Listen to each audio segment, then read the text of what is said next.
කාලෙකදී ඔබට ඔබේ ජීවිතය බරක් වගේ දැනෙනවද?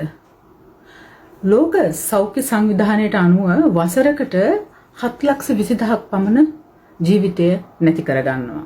ඒ කියන්නේ සෑම තප්පර 40කටම එක ජීවිතයක් අහිමි වෙනවා. බිඳුණු සම්බන්ධතාවයන්, පෞල් ප්‍රශ්න, මුදල් ගැටලු නැත්නම් තනිකම නිසා ඔබට බලාපොරොත්තු නැතුව යන්න පුළුවන්.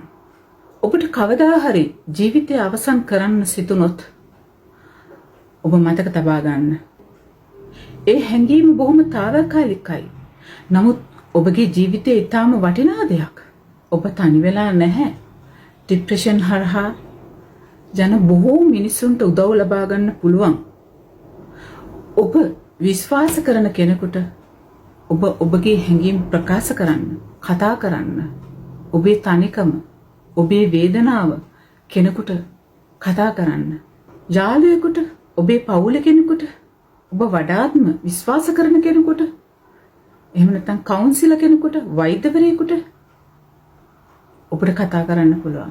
අඳුරු දවසකින් පසු හොඳ දවස් එන්න පුළුවන් ඔබේ ජීවිතේට. ඔබේ ජීවිතය ඊටාම වටිනා එකක්.